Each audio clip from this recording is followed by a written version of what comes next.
નમસ્કાર વિદ્યાર્થી મિત્રો, કેમ છો? મજામાં ને? જય શ્રી કૃષ્ણ આપ સૌને. આપણે મિત્રો આના પહેલાના લેક્ચરમાં છે કે વાક્ય રચના અથવા વાક્ય પ્રયોગ છે એના પ્રકારો વિશે આપણે અભ્યાસ ચાલુ હતો, જેમાંથી કર્તાની અને કર્મણી બે વાક્ય રચના છે એને આપણે ઉદાહરણ સાથે છે કે સમજેલા. આગળનો છે ત્રીજો પ્રકાર હતો જેનું નામ હતું ભાવ્ય વાક્ય રચના.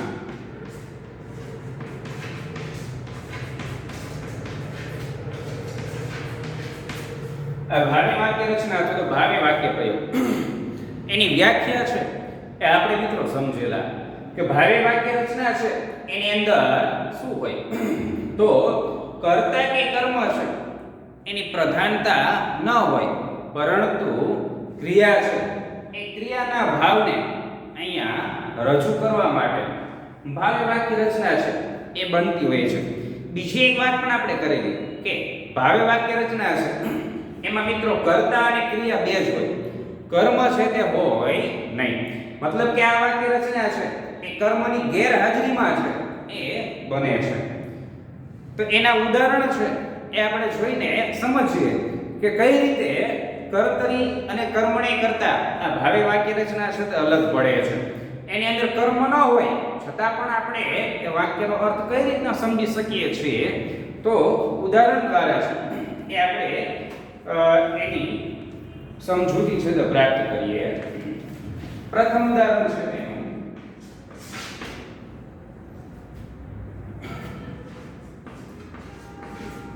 નરેન ખડખડાટ હસ્યો. જો મિત્રો કેવું વાક્ય છે?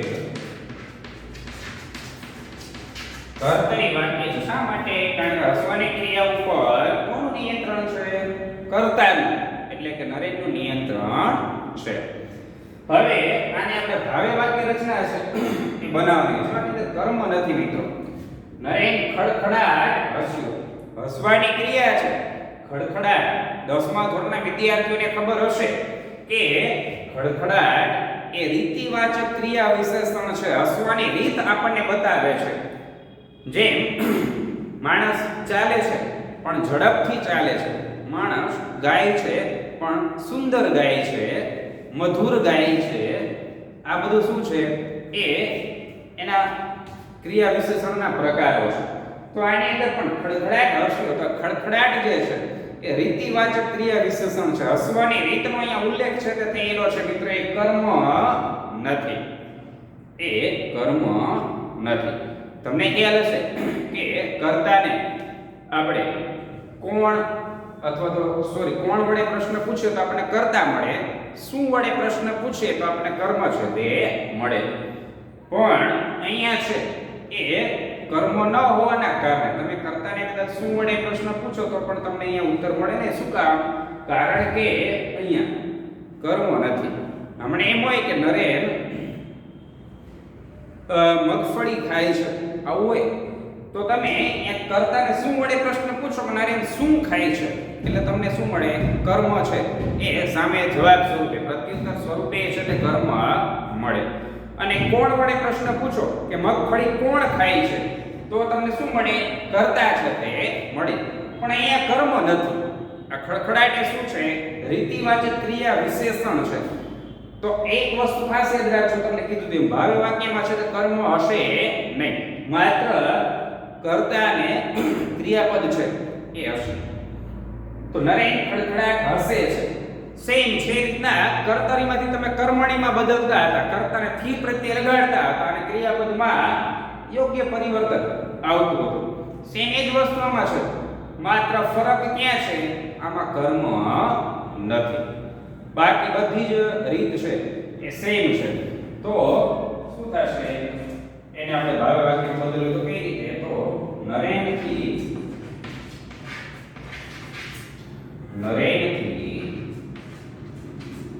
ખડખડાટ હસ્યો છે તો શું થશે? હસાઈ. નરેનથી ખડખડાટ હસાઈ. આ આ બની ગયું ભાવે વાક્ય છે ને સહેલું કર્મણી જેવું જ છે માત્ર અહીંયા કર્મ હશે નહીં બાકી બધી રીત છે કે સેમ એના જેવી જ છે માત્ર કર્મની ગેરહાજરી છે તે હશે બીજું ઉદાહરણ જોઈએ આપણે મનીષા કશું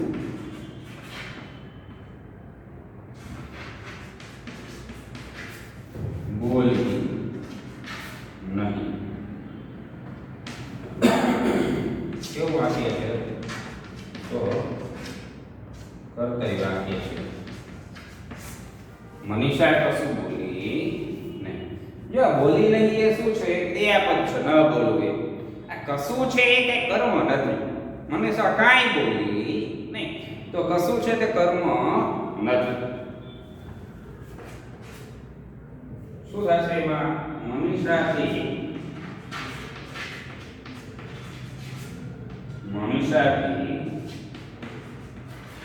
કશું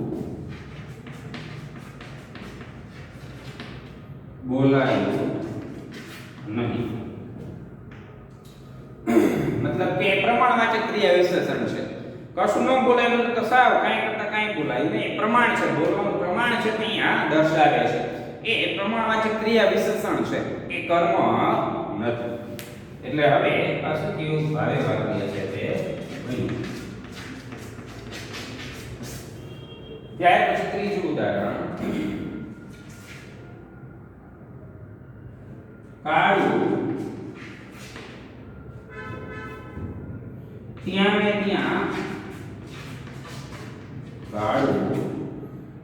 ને ત્યાં ઢળી પડ્યો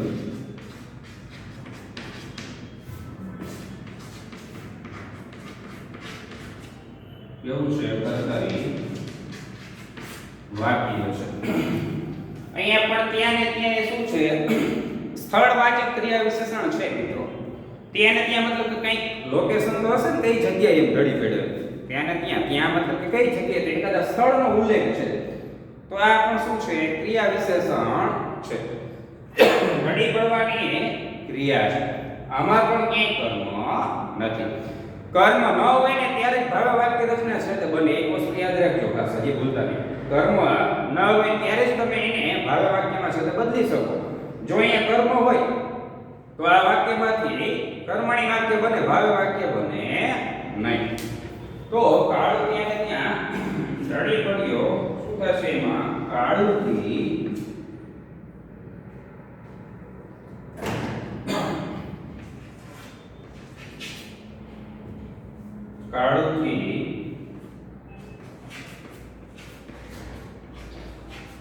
ત્યાં ને ત્યાં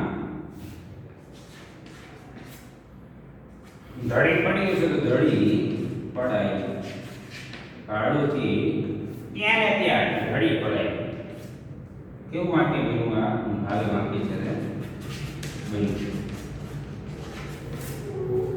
કાળુથી ત્યાં ને ત્યાં ધડી પડાય ત્યાંથી આગળ બીજા ઉદાહરણ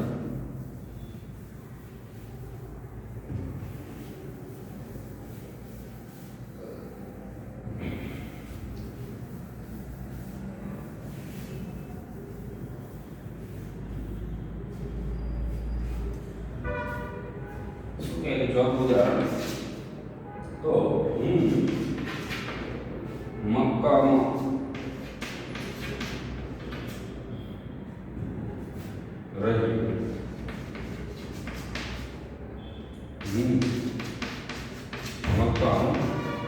કેવું વાક્ય છે કર્તરી વાક્ય છે કર્તા એક થી પ્રત્યય છે તો લાગશે જેમ આગળ આપણે જોઈએ રીતના હું છે તો શું થશે હું થી ન થાય શું થાય મારાથી મક્કમ રહી ગયો છે તો મક્કમ રહેવાય મારાથી મક્કમ રહેવાય કેવું વાક્ય બન્યું ભાવ વાક્ય એ કર્મ આવશે નહીં અને પાંચમો પ્રકાર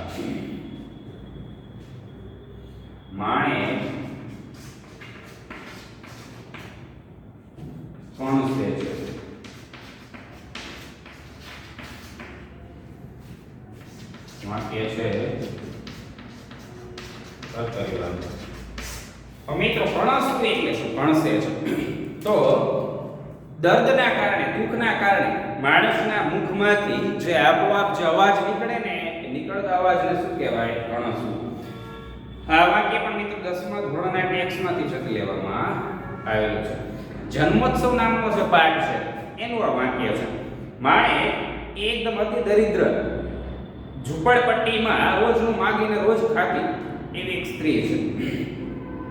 એ કણસવું ક્યારે આવે છે? જો એ પાઠની અંદર જન્મોત્સવમાં એક સાથે બે ઘટના છે દર્શાવે છે. જન્માષ્ટમીની મધરાતે જ્યારે ભગવાન શ્રી કૃષ્ણનો જન્મ છે, ગોકુળ અષ્ટમી છે, એ સાહુકાર અને શ્રીમંત લોકો છે તો ઉજવે છે મંદિરમાં. ભગવાન શ્રી કૃષ્ણનો જન્મ છે તે એક બાજુ મનાવવામાં આવે છે, બીજી બાજુ માણેક નામની છે ગરીબ એવી સ્ત્રી જે છે ઝૂંપડપટ્ટીમાં રહે છે, વરસાદ અને વાવાઝોડાનો માહોલ છે, પોતાને સુરક્ષિત રાખવા માટે એની પાસે સારી છત પણ નથી. અને આવી પરિસ્થિતિમાં જ્યારે એ પેલી પ્રસૂતિની પીડાના કારણે સ્ત્રી જે છે એ કણસતી હોય છે, એના મુખમાંથી જે દર્દનાક ચીસો નીકળતી હોય છે, કારણ કે દવાખાને લઈ જાય એટલા પૈસા એના પરિવાર પાસે હોતા નથી. અને એના પરિણામે એના મુખમાંથી જે અવાજ નીકળે છે એ દર્દનાક અવાજ, પીડાદાયક અવાજ જે છે એને શું કહેવાય? કણસવું. માણેક કણસે છે એ કર્તરી વાક્ય છે, એને આપણે ભાવે વાક્યમાં કઈ રીતે બદલીશું? તો માણેકથી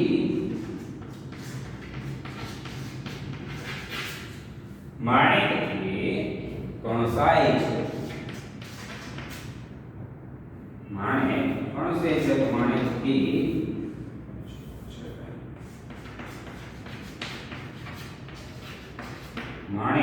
કણસાય છે. આ છે ભાવે વાક્ય. આ છે ભાવે વાક્ય. તો આ રીતનું મિત્રો ભાવે વાક્યમાં શું હશે? કર્તા અને ક્રિયાપદ આ બે વસ્તુ હશે, અને ક્રિયાના ભાવની પ્રધાનતા છે એ ભાવે વાક્યની અંદર તમને જોવા છે તે મળશે. ક્યાંય પણ આની અંદર કર્મ છે તે વાક્યમાં તમને જોવા મળશે નહીં. કર્મની ગેરહાજરીમાં જ આ વાક્ય રચના છે તે બને. અને હવે આગળનો છે પ્રકાર જે છે પ્રેરક વાક્ય રચના, જેમાં કર્તાને ક્રિયા કરવા માટે છે તે પ્રેરવામાં છે તે આવે ત્યારે કઈ વાક્ય રચના બને? પ્રેરક વાક્ય રચના છે તે બને. પ્રેરક વાક્ય રચનામાં અનેક રૂપો છે તે મિત્રો પ્રયોજ્યતા છે તે હોય છે. રૂપનું પણ રૂપ છે, ક્રિયાપદનું પણ ક્રિયાપદ છે તે તમને એની અંદર જોવા છે તે મળશે. જેમ કે દોડવું એ ક્રિયા છે, દોડવું એ ક્રિયા છે, તો એના ઉપરથી દોડવું ઉપરથી દોડાવવું અને દોડાવડાવવું એનું ત્રીજું રૂપ થયું ને. કઈ રીતના? જેમ કે શિક્ષક દોડે છે, શિક્ષક દોડે છે તો મેદાનમાં છે તે મોર્નિંગ વોક કરવા માટે નીકળાવે તો શિક્ષક દોડે છે. પછી શિક્ષક દોડાવે છે મતલબ વિદ્યાર્થીઓ, શિક્ષક વિદ્યાર્થીઓને દોડાવે છે અને દોડાવડાવે છે. શિક્ષકે એક મોનિટર રાખેલું કે ભાઈ તું બધા ધ્યાન રાખજે, વ્યવસ્થિત દોડે છે ને. પેલા બાળકો છે એને કોણ દોડાવડાવે? પેલો મોનિટર છે, એ મોનિટર શું કરે? બીજાને દોડાવડાવે. તો ત્રણ રૂપો છે એ પણ તમને આની અંદર છે એ પ્રેરક વાક્યમાં છે તે જોવા મળે. લખે છે, લખાવે છે, લખાવડાવે છે, બોલે છે, બોલાવે છે, બોલાવડાવે છે. થાય ને આ રીતના? આવા ત્રણ રૂપો છે એ મિત્રો તમને આની અંદર છે એ જોવા મળશે. ખાય છે, ખવડાવે છે, ખવડાવડાવે છે. તો આવા રૂપો છે એ તમને મિત્રો આની અંદર સીધા જોવા મળશે. ઉદાહરણ સાથે આપણે એને જોઈએ.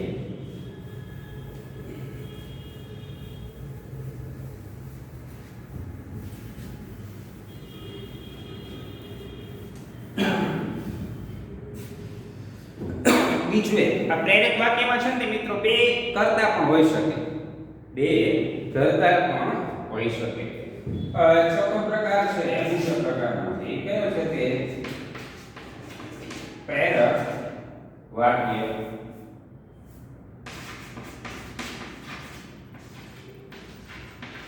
પ્રેરક વાક્ય રચના તો પ્રેરક વાક્ય પ્રયોગ. એમાં વ્યાખ્યા સ્વરૂપે આપણે લખશું કે જ્યારે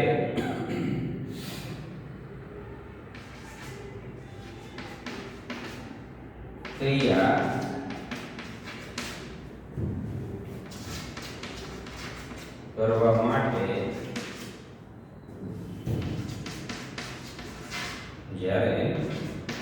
કરવા માટે કોઈને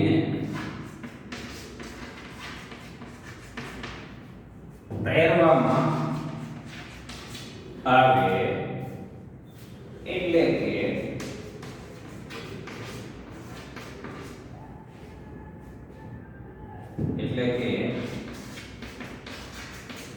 ક્રિયા કરતા પોતે નહીં,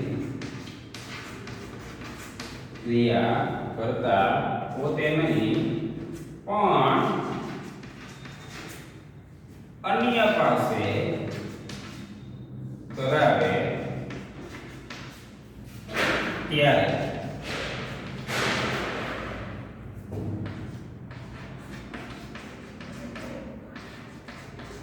પ્રેરક વાક્ય રચના બને છે. શું થશે ત્યારે પ્રેરક વાક્ય રચના બને. કરતા પોતે ક્રિયા ન કરે પણ ક્રિયા કરવા માટે અન્યને શું કરે? પ્રેરે. એમાં પેરેગ્રાફ પાડી લખવાનું છે. આ વાક્ય રચનામાં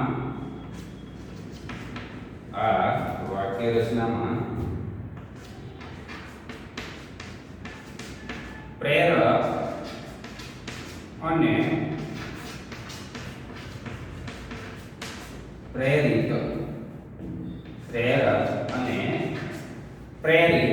એમ બે કરતા હોય છે. પ્રેરક અને પ્રેરિત બે કરતા છે તે હોય છે, જેમાં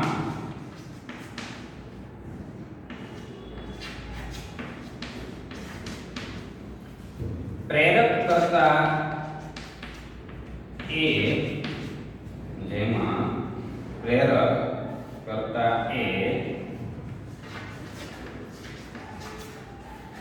મુખ્ય કરતા છે. પ્રેરક કરતા શું છે? મુખ્ય કરતા છે. પ્રેરક વાક્ય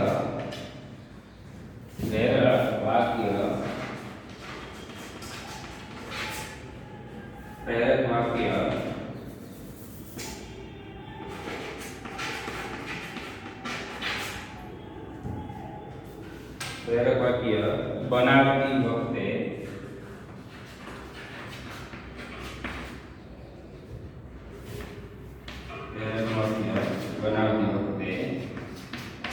પ્રેરક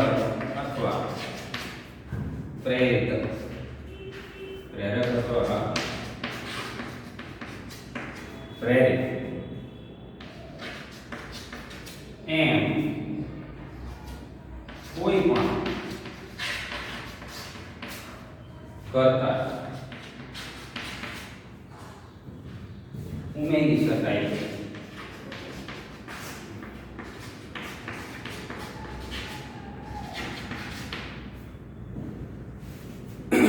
શું એ વાક્યમાં બે કરતા પણ તમને જોવા મળે? કયા?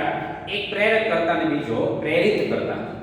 તો પ્રેરક કરતા અને પ્રેરિત કરતા બે માંથી તમે કોઈ પણ કરતા હશે કે જ્યારે વાક્ય રૂપાંતર કરવાનું હોય ત્યારે તમે એમાં બદલી શકો. કઈ રીતના? તો માનો કે આ રીતના વાક્ય હોય કે માળી ઝાડ કાપે છે. સાંભળજો, માળી ઝાડ કાપે છે. આવું વાક્ય હોય એમ કે આ વાક્યને તમે પ્રેરક વાક્ય છે તે બનાવો. તો સાંભળજો, એની અંદર પ્રેરક વાક્ય સ્વરૂપે તમે જ્યારે એને બદલો ત્યારે એવી રીતના પણ તમે એની અંદર એક નવા પ્રેરિત કરતાને ઉમેરી પણ શકો. કઈ રીતના? કે માળી પાસે ઝાડ કપાવે છે. માળી માળી પાસે ઝાડ કપાવે છે અથવા તો માળી કોઈ અન્ય વ્યક્તિ પાસે ઝાડ કપાવે છે. ટૂંકમાં માળી છે તે અન્ય પાસે ઝાડ કપાવી શકે અથવા તો માલિક છે તે માળી પાસે ઝાડ કપાવી શકે. બેમાંથી ગમે તે સ્વરૂપ છે એ આવકાર્ય છે. તમે ગમે તે રીતના છે તે લખી શકો છો. કોઈ પણ કરતા છે તે ઉમેરી શકો એની અંદર. એવું જરૂરી નથી કે એ જ હોવું જોઈએ. બરાબર? ચાલો ઉદાહરણ આપણે એના જોઈએ.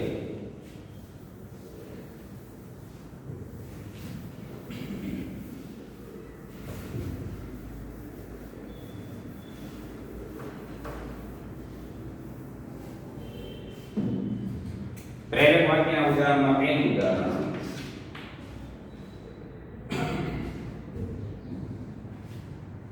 બાઈએ મંદિરમાં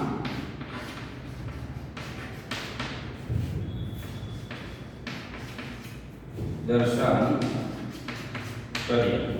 કેવું વાક્ય છે? તો કર્તરી વાક્ય છે.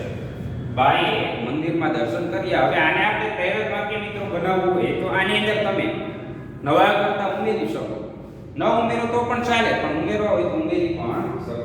ફરજિયાત એવું નથી કે ઉમેરવા જ પડે. ન ઉમેરો તો પણ ચાલે. જો બાઈએ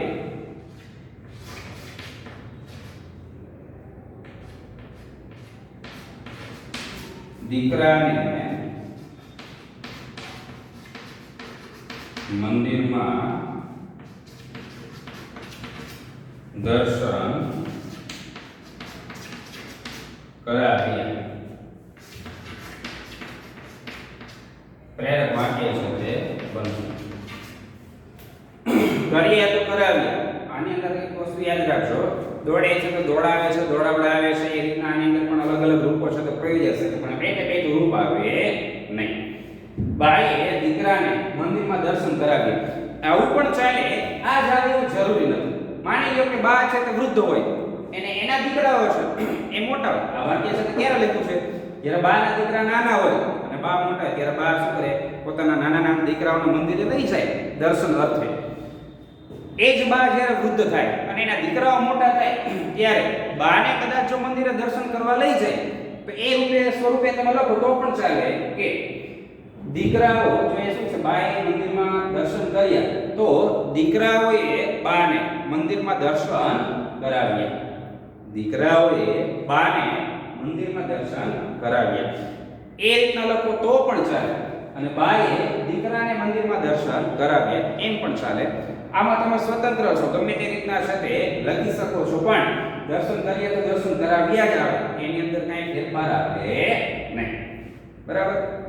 તમે નવા કરતા અંદર ઉમેરી શકો છો કે બાઈએ દીકરાને મંદિરમાં દર્શન કરાવ્યા. અહીંયા જો ઉપરના વાક્યમાં કંઈ દીકરાને એ કરતા નથી ક્યાંય પણ, છતાં પણ તમે ઉમેરીને વાક્ય છે તે બનાવી શકો છો. બીજું ઉદાહરણ માળી ઝાડ કાપે છે. કેવું વાક્ય છે તે? કર્તરી વાક્ય છે. હવે એને આપણે ભાવ વાક્યમાં બદલવું હોય તો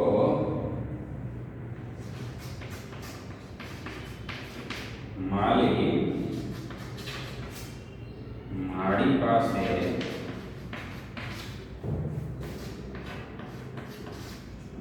ઝાડ કપાવે છે.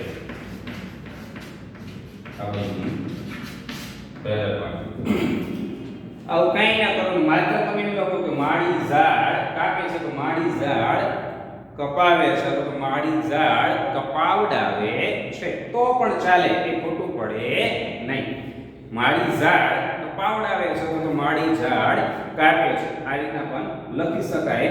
એવું ફરજિયાત નથી કે તમારી એની અંદર કરતા છે તો ઉમેરવો જ પડે, એવું જરૂરી નથી.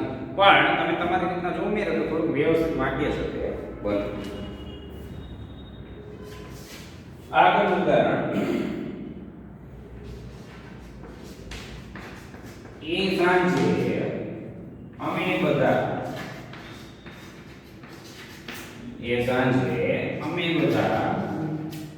ખૂબ રમ્યા. કેવું છે તો કર્તરી છે બરાબર.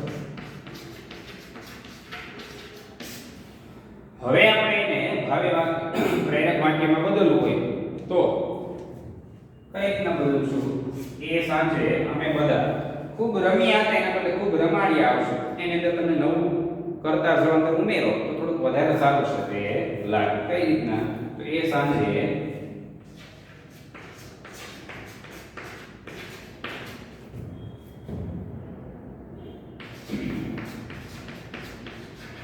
કાકાએ અમને બધાને ખૂબ રમાડ્યા. પપ્પાએ લખી શકો, ગમે તે રીતના લખી શકો. અને અલગ રીતના પણ તમે લખી શકો.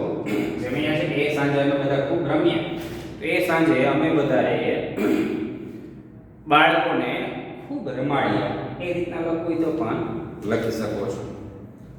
આગળના બીજા ઉદાહરણ જોઈએ.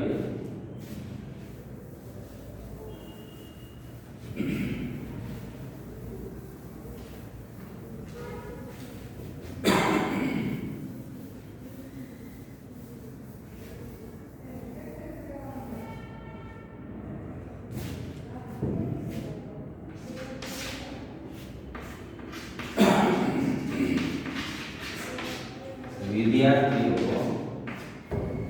ભણે છે.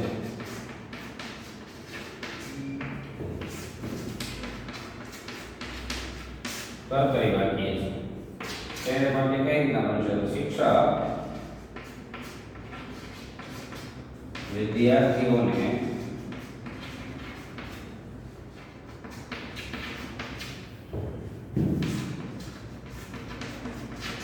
ભણાવે છે. આટલું વાક્ય બન્યું. પાંચમો પ્રકાર. જો પાંચમો ઉદાહરણમાં સાંજ થતા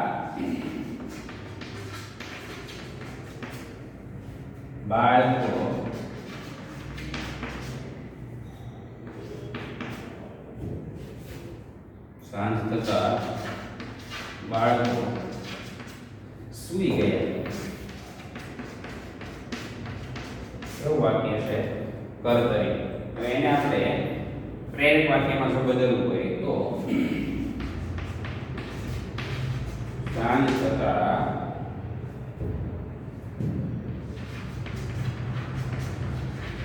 માતાએ, દાદીએ કે દાદાએ કે ગમે તે લખી શકો છો.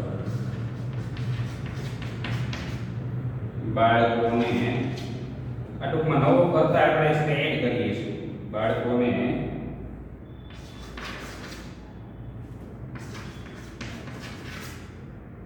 બાળકોને સુવડાવી દીધા.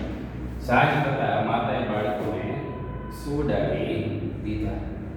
આ છે પ્રેરક વાક્ય. તો આ રીતના મિત્રો કર્તરી, કર્મણી, ભાવી અને પ્રેરક ખૂબ જ સરળ છે. તમે જો એનું અધ્યયન સતત કરતા રહીએ તો આપણને સમજવામાં સહેજ પણ તકલીફ પડે તેમ નથી. તમને મિત્રો 4 વાક્ય સાથે આપું છું. તમારે એ વાક્યને છે તે બદલવાના છે. કર્તરીમાંથી કર્મણીમાંથી કર્તરીમાં, એ રીતના. બરાબર? હોમવર્ક માટે આપું છું. બાકી બુકમાં જો લખો હોય તો લખી શકો છો, નહીંતર હોમવર્ક સ્વરૂપે પણ તમે લખી શકો છો.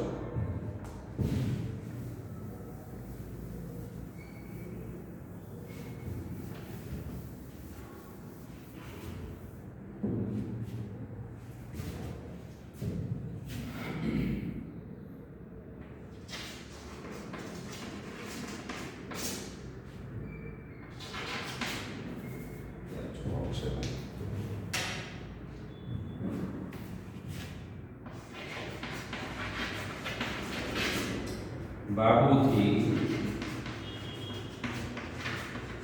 ખાટલા પર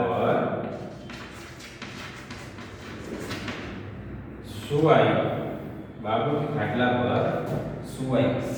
આ મિત્રો કર્મણી છે. તમારે એને શેમાં બદલવાનું છે? કર્તરીમાં બદલવાનું છે. બાબુથી ખાટલા પર સુવાયો આ કર્મણી વાક્ય છે.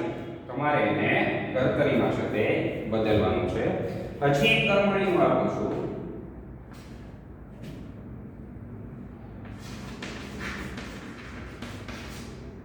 રજાઓમાં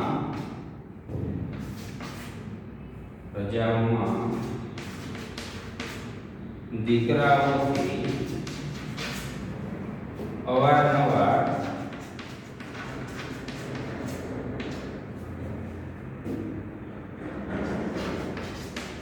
ઘેર આવવાનું કર્મણી છે. તમારે એને શેમાં બદલવાનું છે? કર્તરીમાં છે તે બદલવાનું છે. હવે બે કર્તરીના આપું જેને તમારે કર્મણીમાં છે તે બદલવાના છે.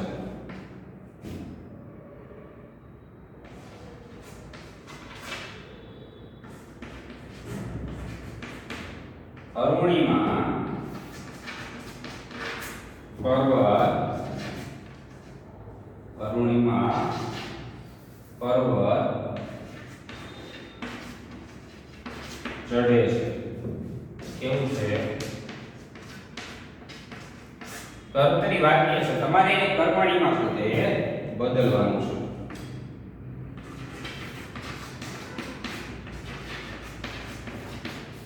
એકાએ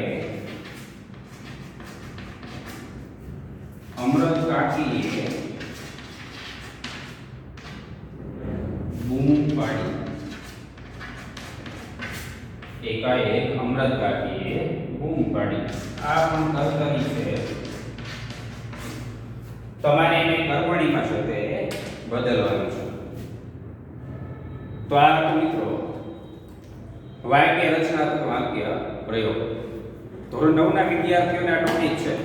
1 માર્કમાં પૂછાય છે. જ્યારે ધોરણ 10 ના વિદ્યાર્થીઓને આ જ ટોપિક છે તે 2 ગુણની અંદર છે એ પરીક્ષામાં પૂછાતો હોય છે. તો વ્યવસ્થિત તમે ધ્યાન દઈને આ વિડિયો છે એને સમજશો તો આ માર્ક છે આપણે સરળતાથી છે તે પ્રાપ્ત કરી શકીએ. છતાં પણ જો કંઈ પણ પ્રશ્ન હોય, વ્યાકરણના કોઈ પણ ટોપિક છે સમજવામાં તકલીફ પડતી હોય અથવા તો કંઈ પણ ક્વેશ્ચન હોય તો તમે ગમે ત્યારે છે એ મારો કોન્ટેક્ટ છે એ WhatsApp ઉપર અથવા તો મોબાઈલ દ્વારા છે તે કરી શકો છો.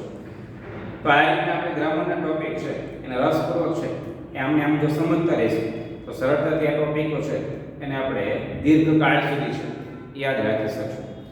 મળીએ છીએ આના પછીના વિડીયોમાં કંઈક આવો જ સરસ મજાનો વ્યાકરણનો રસપ્રદ ટોપિક લઈને. ત્યાં સુધી મહેનત છે એ તમે ચાલુ રાખજો.